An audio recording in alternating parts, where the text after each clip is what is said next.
Magandang hapon mga kababayan. Ngayon po ay update natin ay nahuli na po si Kibuloy.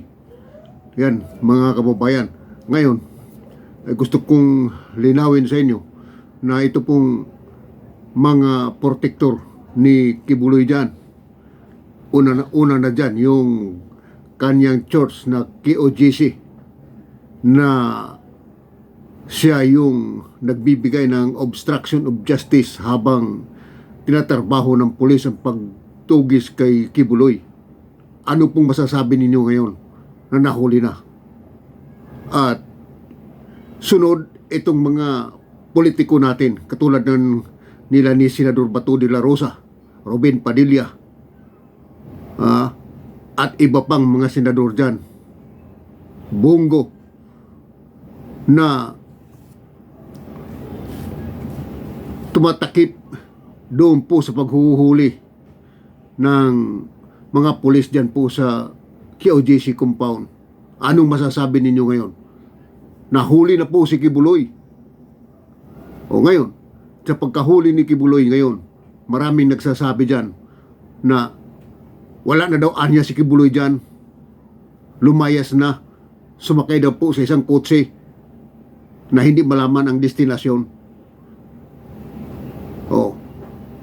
Ngayon, malaking pasasalamat ko kay General Torre sa kanyang ginawa at sa mga gadget niya na ginagamit maliban doon sa aso na sniping dogs at saka yung heartbeat na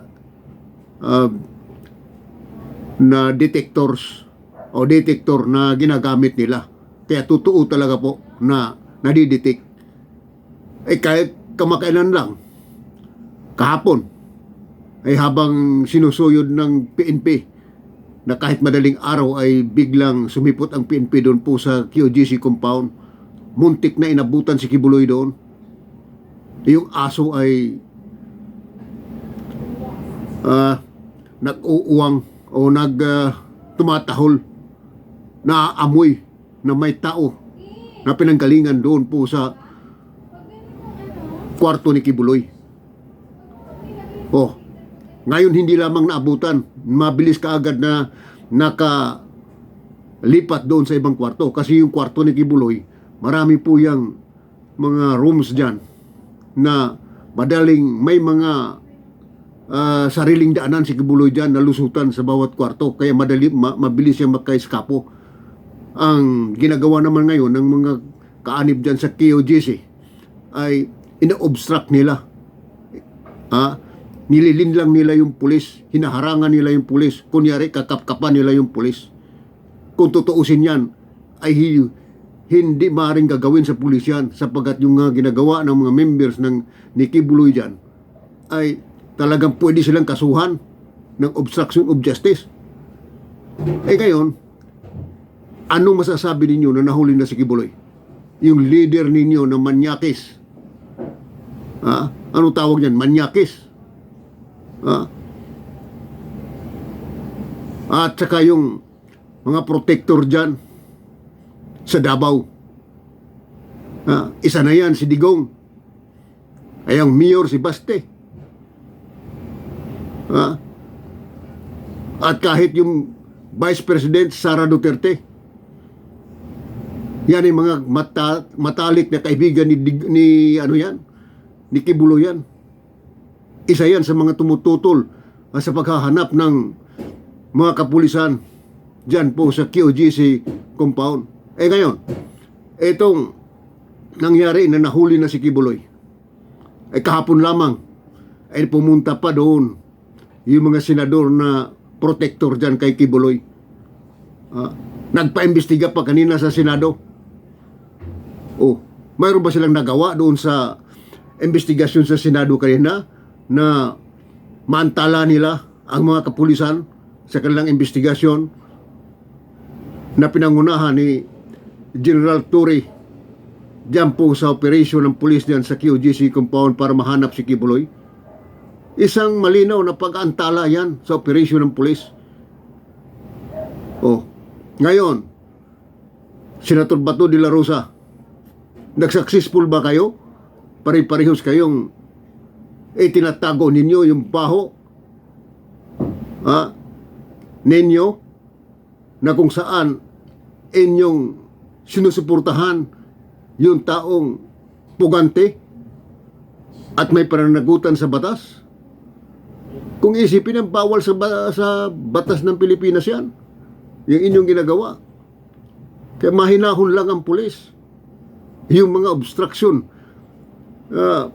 techniques ninyo dyan sa taga QGC ay nagpasensya lang ang pulis sa inyo, sa totoo lang. Ngayon yung pulis na patuloy ang kanilang operation at ngayon nahuli na at muli talagang talagang sinabi yan ni General Torre na mahuli din yan nila. Ang ginagamit ni kasangkapan ni Kibuloy dyan, yung kanyang mga kaanib para makatakas si Kibuloy, ay haharangin nila ang mga pulis. Ngayon, naisahan na sila. Kaya saludo ko sa iyo, General Torre, sa inyong ginagawa. Dapat yan kasuhan. Walang sino man dapat na hahadlang sa pulis pagka ganyang may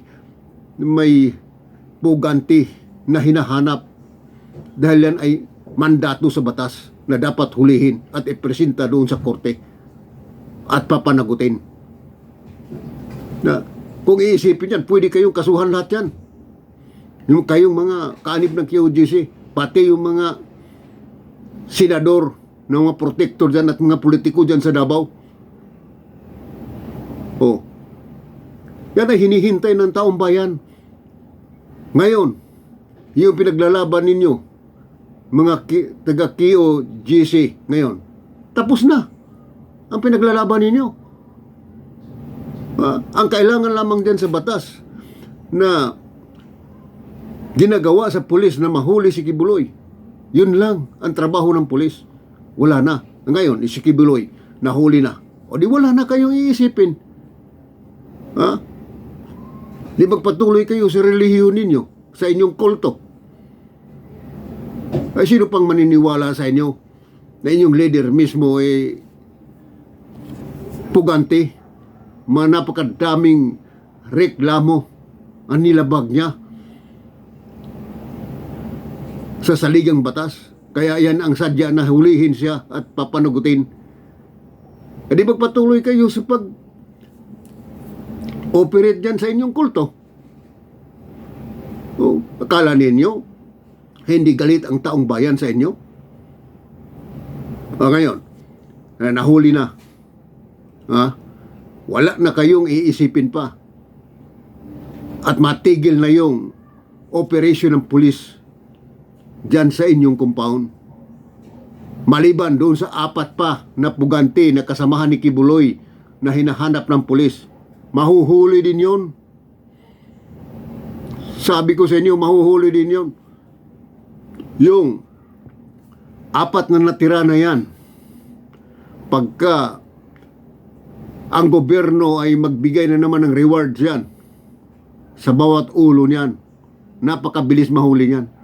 Ito lang ngayon, pagkahuli ni Kibuloy, mismo ang nagsasabi dyan, kaanib din ng QGC dahil may 10 million rewards dyan.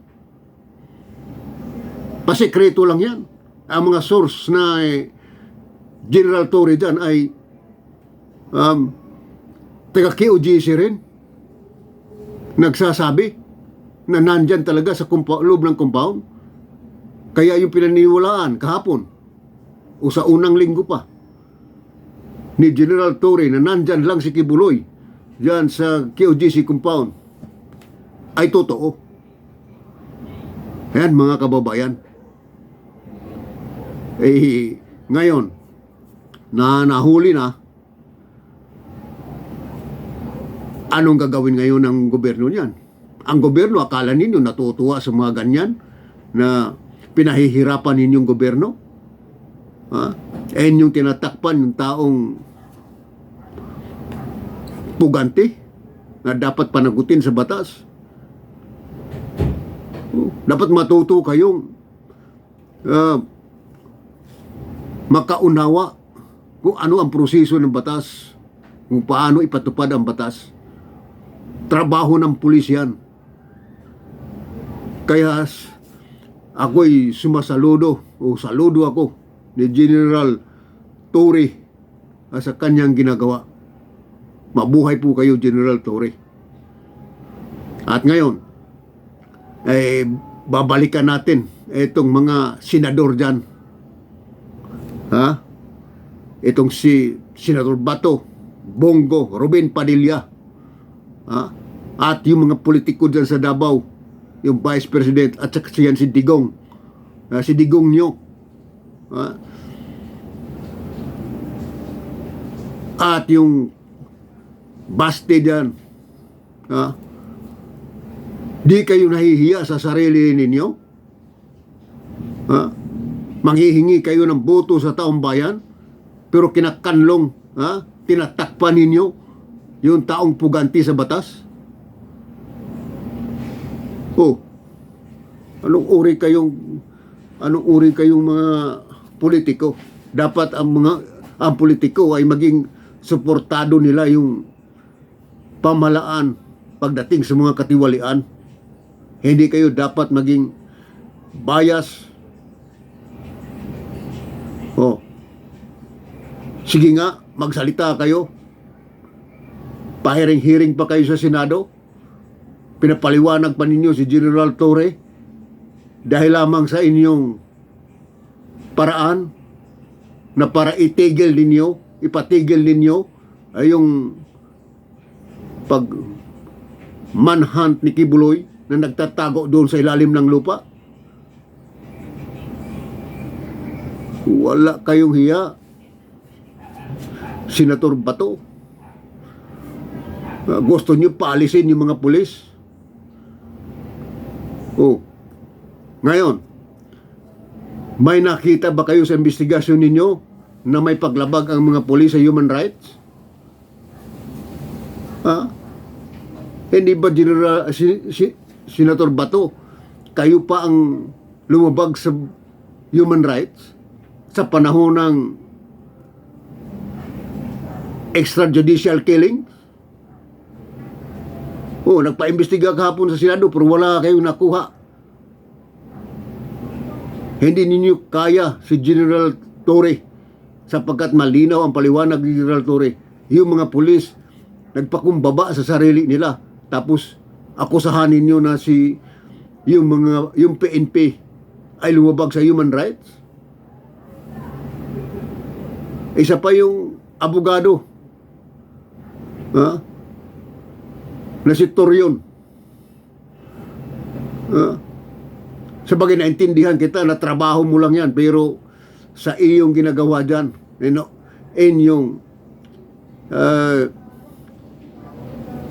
inyong hinahadlangan yung operation ng pulis dyan, ay hindi po nakatuwa yan sa taong bayan. At inaantabayanan yan ng taong bayan. Yung ginagawa ng pulis. Ngayon, milyon-milyon ang natutuwa sapagkat ayaw ng mga Pilipino na isang leader ng relihiyon na magtatago sa batas. Kung totoong wala siyang kasalanan, ay dapat lumabas siya. Kung ako lang tatanungin dyan, ay dapat paghihingi ng Amerika o request ng Amerika na i-turn over sa kanila yan, ibigay na sa Amerika yan para sentensyahan doon. Pero hindi maaari yun sapagkat mayroong kaso si Kibuloy dito, ay dapat ibigyan muna ng priority yung kaso niya dito sapagkat mayroong 3 kaso dyan na Pasig na nakasampa. Yung isa dyan, qualified human trafficking, na yan ay unbillable. Pero inuulit ko po, yung ginagawa ni General Bato, Robin Padilla, Bongo at yung mga protector ng mga politiko dyan sa Davao, ay hindi po natutuwa ang taong bayan dyan. Tapos, tatakbo kayo ng eleksyon sa 2025. Yun daw mag-ama dyan. Dalawang anak at isang ama ay tatakbo daw po ng senador. Mabuti kung makatakbo pa kayo ng senador. Dapat sa inyo, hulihin na rin kayo ng ICC.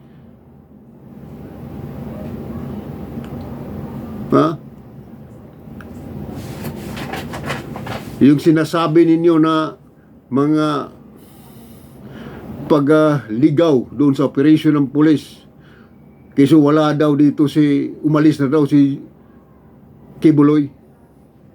Pero hindi po mapagsinungalingan yung pong heartbeat detector na ginamit ng PNP.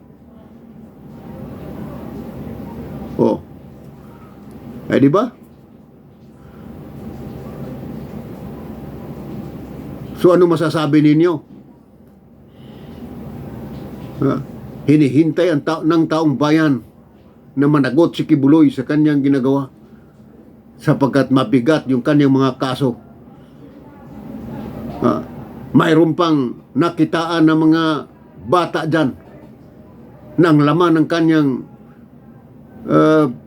kwarto ay mga kababaihan at mayroon pang 3 bata na minor de edad na yan daw po ay inaalay para kay Kibuloy. Di sinong makikinabang dyan sa mga batang yan? Di siyempre si Kibuloy kasi inaalay daw po yan. Grabe. Ngayon, sa natuklasan, ayon pa kay General Torre, ayon daw pong mga kababaihan na tuklasan nila kahapon ay marami doon po sa ilalim ng tunnel ba yan? O kwarto ni Kibuloy doon sa ilalim ng lupa. Di ngayon, na tinutulan ng mga nakarang araw sa mga kritiko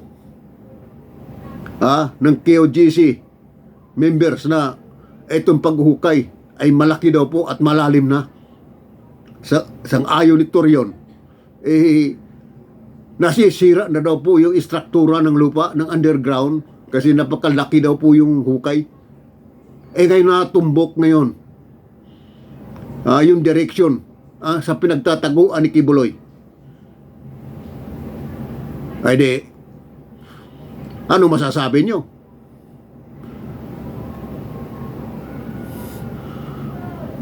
Ayan. Sana ito ay magsilbing aral doon po sa mga taong maging katulad ni Kibuloy na nag-angkin na siya na yung Kristo, na siya ang anak ng Diyos. Pero tingnan mo ang anak ng Diyos, hinahunting ng pamalaan ng mga kapulisan at nahuli na. Pero kung totoong ikaw ang anak ng Diyos, ay tulad ni Kristo, hindi tumakas si Kristo nung huntingin siya ng mga sundalong Romano. Pero ikaw, nung hinanting ka ng mga kapulisan, nagtatago ka. Yung panluloko mo, may katapusan yan. Ito na yung katapusan ng panluloko mo, Kibuloy.